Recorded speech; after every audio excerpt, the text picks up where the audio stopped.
So we're back at the garage and it is lighter and a new day. All of our guns are recharged and we're ready to go. However, I've been editing this footage as we've been going and I horribly explained a lot of this. So this drive shaft was what we were on about last time, and behind one side of the drive shaft, which was this side, I think, or this side. No, this side, there was bolts round the back end of here, essentially, on the car. They are like the housing or the casing. You don't need to remove those on this version of MR2. However, if there are studs that are star bit or torque bits on the outer side, I think not it's mainly the here, turbos. mainly the turbos, possibly American versions, then you have to remove those bolts. On this one, you don't. So we spent ages trying to get those bolts from behind here for no reason. But everything's off the car, everything's disconnected now. We've got to move some bits from underneath that we've just been storing, and then we can get on with the job properly. So today is essentially disconnecting anything that we might need to, and it's engine hoist time. So as we're going to be disconnecting a lot underneath and we're going to replace the rear main seal, what we're going to have to do is now drop the oil before we start tugging the engine around with this big lump. So I'm going to go under the car and do that. I'll probably just fast forward me doing it because I've shown it in a video before. I might not have shown it in a video before, but if not, it's a very simple process. You ready?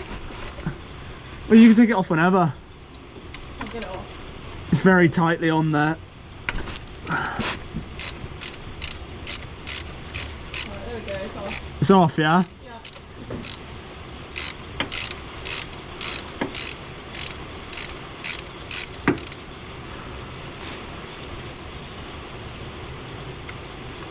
Oh, yeah!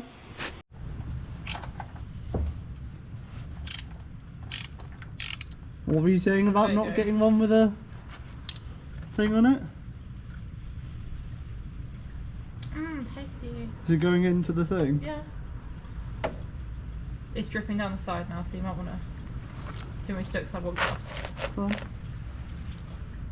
Now a key step, because we don't want the oil in the car while we're doing this, is putting the old drain plug or the normal drain plug back on, and then I'm going to put the old filter back on, and then we're going to change the oil after, because otherwise when we take the rear main seal off, it's just going to start leaking everywhere. So we have a couple more things we have to do before we lift the engine. We're going to take off that brake caliper just because we're replacing it at the same time. However,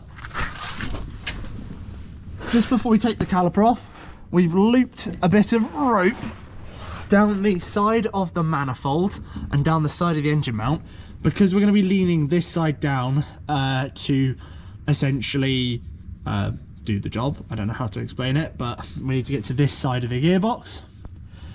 So we're going to then put another strap coming through just this side of the oil pan, past the alternator and through the front and through the left side of the manifold, so we have a good enough grip. It's really hard to show on camera, but we'll try and time lapse the process. But yeah, we're just getting another strap through and we'll hook it up and show you in a moment. So as you can see, we've switched the band from the other side because we've realised we actually need to hold it from this side of the engine. So round one side of the manifold, round the back of some of our intake pieces, and essentially it's from the side because, as you know from an MR2, it's very difficult to come from the top. And then we're also going to put a jack underneath so that we can realign the engine mounts when we need to. Still haven't disconnected the engine mounts yet, however, because we need to go to the other side, take the brake caliper. Take the brake caliper off. Now the reason we're taking this brake caliper off is so we can get all of our lines out of the way so that we have more access, because essentially the gearbox where we're working on it is going to be here. Also, excuse the tin roof, we'll work on that for future videos. To save time, we've just taken this banjo bolt off here and we'll do the caliper later on, but it's just tucked down there out the way to give us lots more room. Now we have a jack underneath, and we're going to pull tension on the engine and then go from underneath to release the engine mounts and then disconnect anything we need to along the way. But now we've got a little obstacle while being underneath the car, so that's going to be a bit... It's quite hard to record from under here, but just at the back behind where your exhaust pipe is the first one we're going to take off. We're then going to take the other side near the manifold off and then tackle the two edges from above. And Lex has completed the first mount bolt, so not that there was any bolts really connected to the car, but that should give us enough room to start moving and lowering things. We might actually have to take that whole mount off. I think we're gonna have to take that back bit off. You think? Yeah. Because otherwise you can't drop it down this side. Yeah, we're gonna have to do that in a moment. We're now removing the exhaust manifold bolt because obviously we're going to be lowering the engine, but we will just have enough clearance to not have to take it all off. On to the next mount under the car. So this bolt is out. It was a 14mm and Lex has just pried it from the top. Now onto the side mounts. Next engine mounts here, and then the horrible one to get off is on the other side.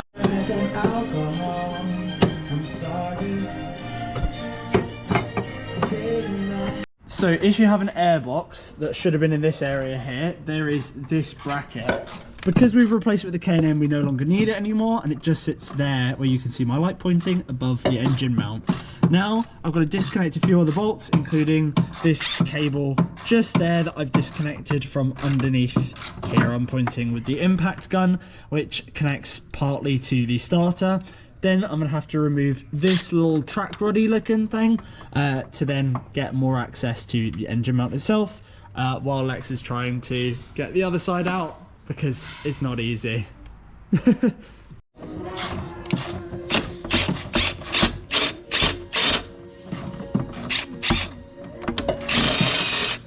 Oh, there's a bolt on the other side. With these brackets off, you can now see that we have the track rod out the way and enough room for access. Note to anyone that hasn't, double check your fuel lines underneath your fuel filler and everything, because that airbox that we've just removed, you would have seen in the video, has been causing a lot of rot and trouble. So it's a good thing we've replaced it to make it easier to get to the engine mounts, and also there's going to be a lot more airflow coming into the car rather than getting blocked off.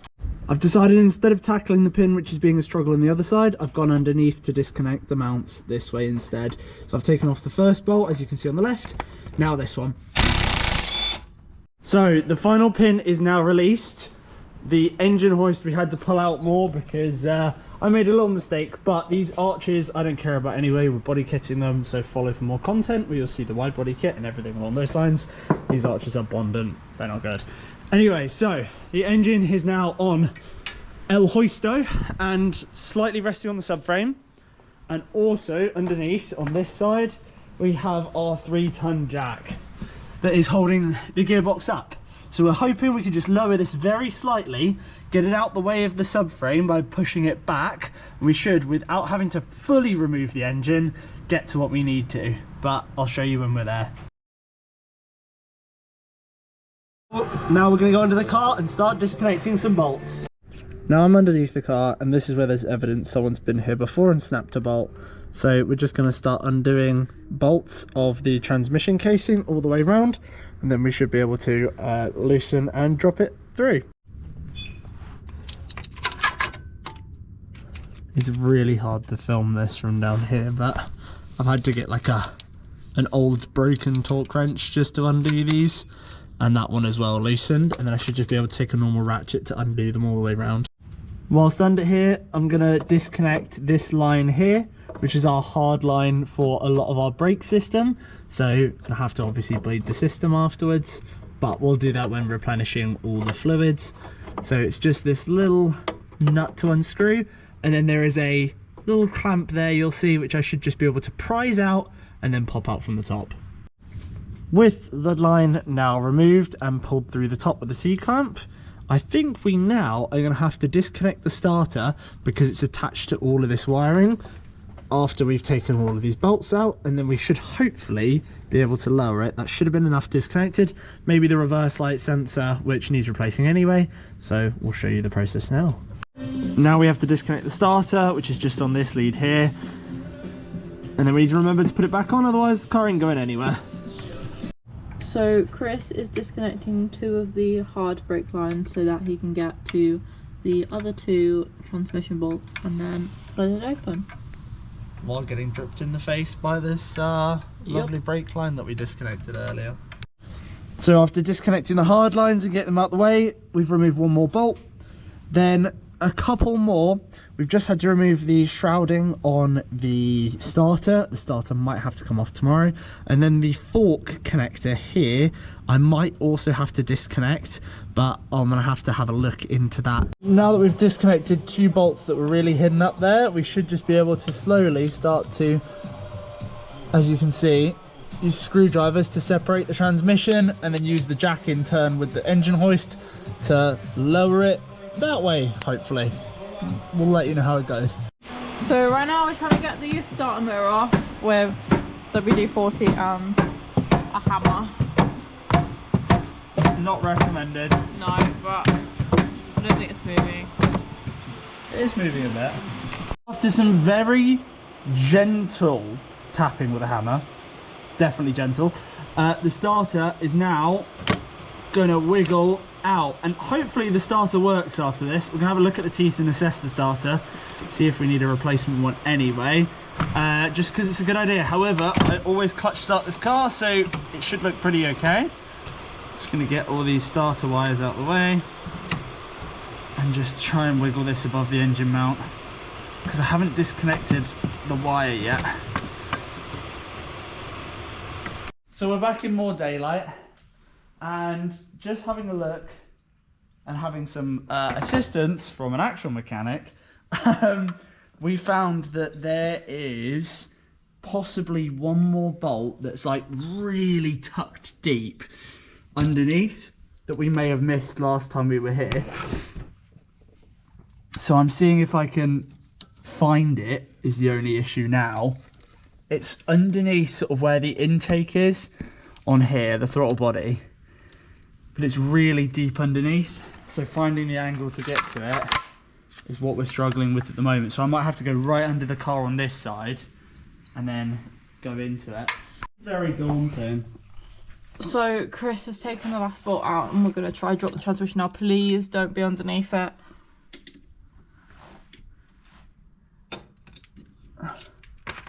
What do we do? Is it just going to drop?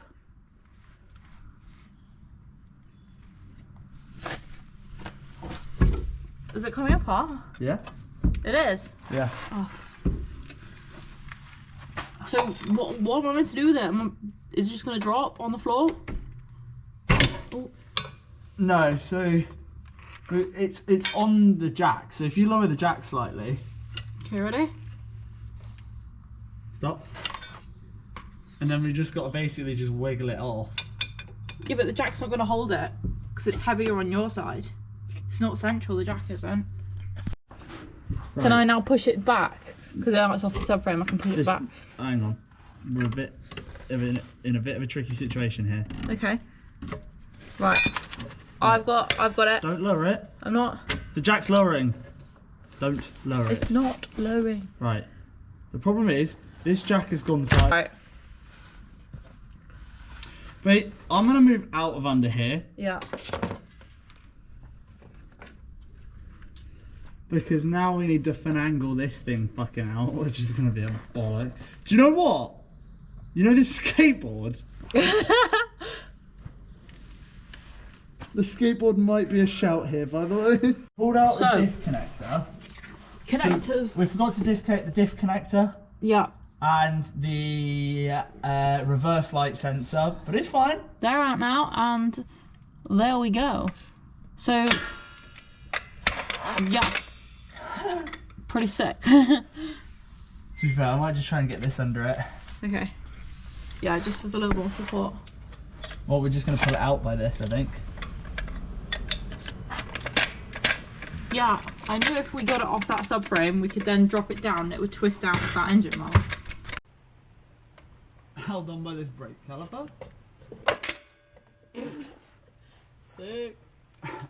Good. Right, we need to move this out the way now, if you pull that out the way. It's stuck underneath it. It's stuck underneath it.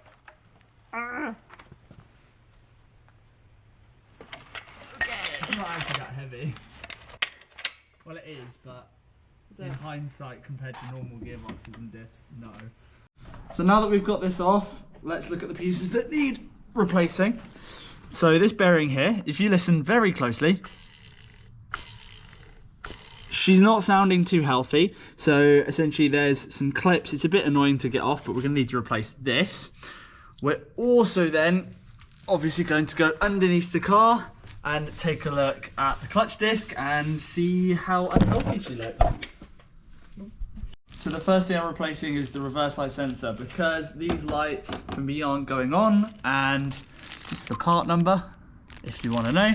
Essentially it's the sensor on the top of the gearbox, so when you pull it into reverse using this shifter linkage here, it tells you, or it tells the car where it's at, so hopefully we're able to get it off nice and easy. But that's the last thing. Oh, nice. Oh wow. You'll need a gooseneck spanner for this. If you want to know the size, in America it is 5/8. And then this should come off, and this should be our dodgy sensor, which to be fair doesn't look that bad actually. But should have bought our endoscope. we're going to just compare them before putting them back on. Obviously just making sure. I did get this part direct from Toyota, so it should be fine. And I'm going to keep the old one just in case for whatever reason we try to put it on something else and it starts to work, because every time we decide to throw away a part, it then becomes useful again. So I'm just going to pull this off. Drop everything everywhere. Perfect. And put my new washer on, put this on the top. It almost feels sacrilege just to put something so nice and clean onto this disgusting block. But you know, we're out here. And then it wasn't massively tight, was it? No. It's just there. Perfect. I believe that's that. I don't know what the blue marker's for, but... Not sure. Doesn't concern us. Hopefully, it works. Fingers crossed. And the nasty... To be fair, it's really not that bad. Doesn't actually look that bad. Is it definitely this and not the wiring? We can have a look at the Otherwise, wiring, we've just bought a part that we don't actually need.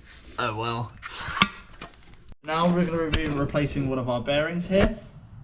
This is a lot stiffer and a lot smoother. You can hear that is toasted, whereas this is nice and tight. Now all of these are shipped in assembly grease or transport fluids, so always give it a brake clean before you put anything back on, because it's nasty stuff. You don't want it actually on what you've got.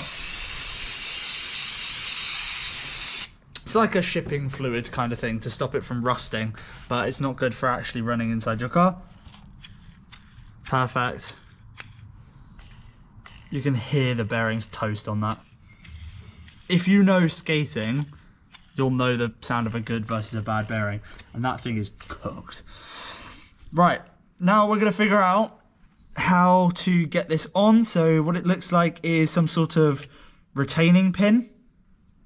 Yeah, you can see it on that one. So we should just be able to unhook Z retaining pin that's been on for 20 plus years. No, it does look like something's been replaced in here before. And this is just on our fork here, which on the back here, we're going to be greasing all of these metal contacts, because if we put it back together and we don't grease, anything that touches metal is going to squeak or it's going to wear down, so it's not a good idea. So this should just unhook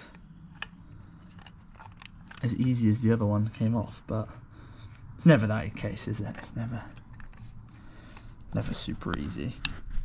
So essentially I've taken it out at this angle, so I'm putting it back on this angle and getting ready for the new one.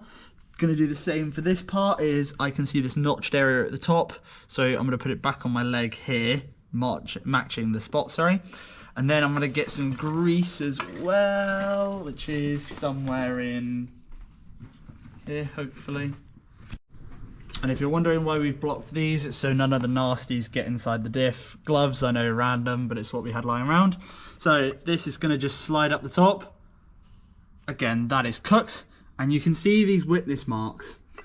And on the back here, these are the parts that need greasing.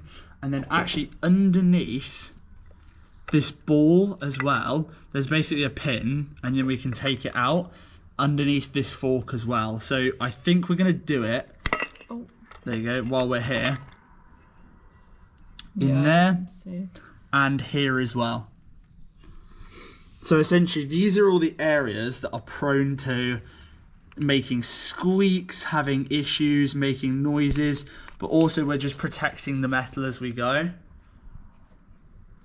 So all across there, again on the end of this ball here, the top of this ball here, you can see there's a line here that we need to do, and then inside, which we've already just done there, you can see there's a bit on this screw here. So again, we're just going to put a bit of grease there.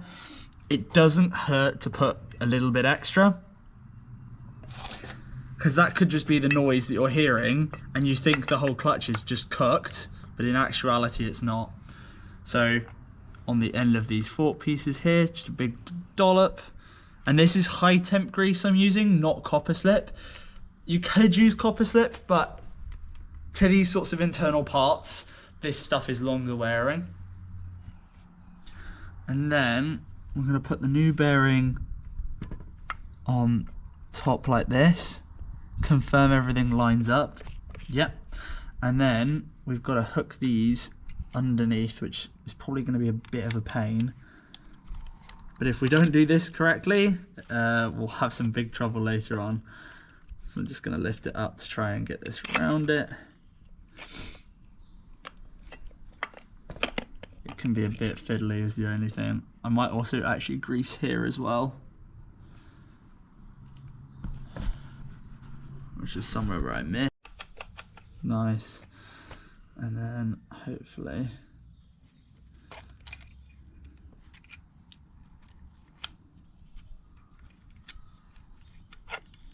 and get this annoying hook round. It's these bits that can always be like the trickiest bits.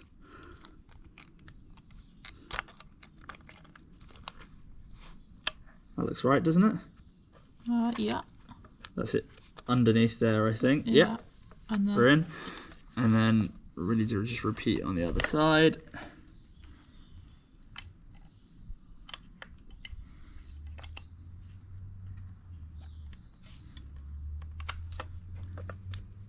lovely.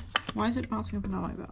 Because this is your release bearing. So when you're putting things in gear, yeah, it moves up and down because it's not in to release the clutch. So when you put your foot on the clutch, yeah. this is what it's doing. It's engaging your clutch. Right, so why is it not attached to this?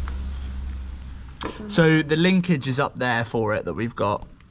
So this boot now needs to go back on, because this boot, if you've ever tried to get it on or off when it's on the car, is an absolute pain. Okay. Yep. So now, essentially, we've got to undo all of these bolts.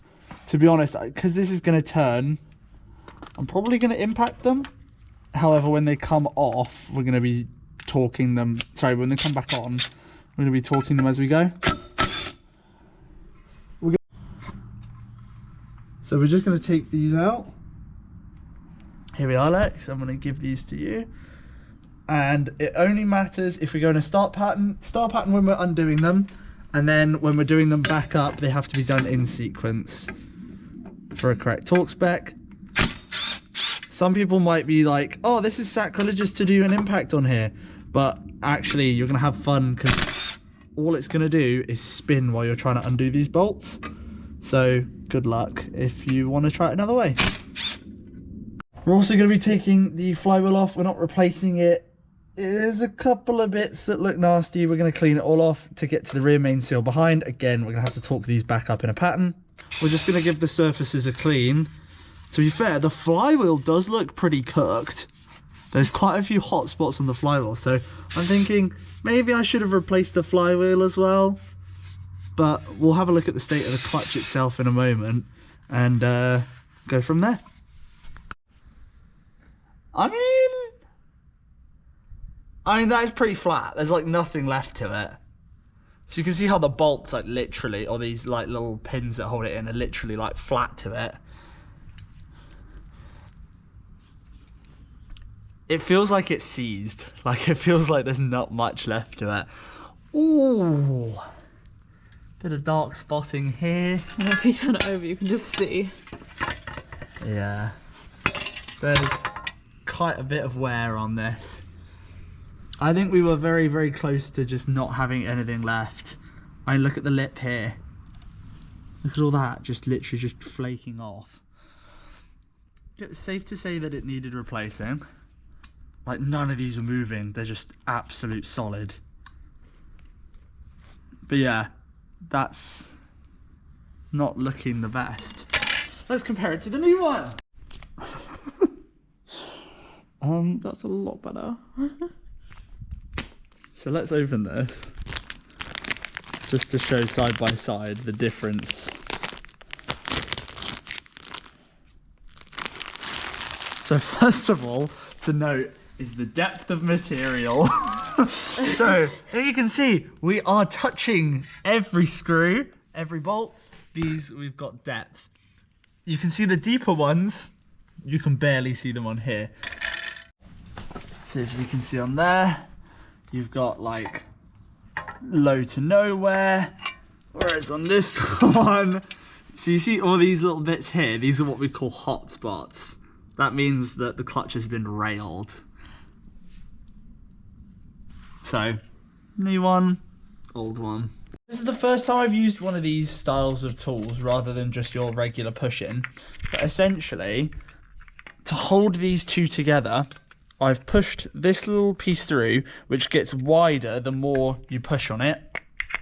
You then got this piece here, which goes down. The bottom piece tightens up once this top bit is on. And essentially what it does is it holds both of these together so that when you're trying to align everything, instead of the pressure plate flopping around everywhere and getting in the way, you can get it nice and tightly secured so that it's not a pain, you're not having to wiggle things around and cause trouble.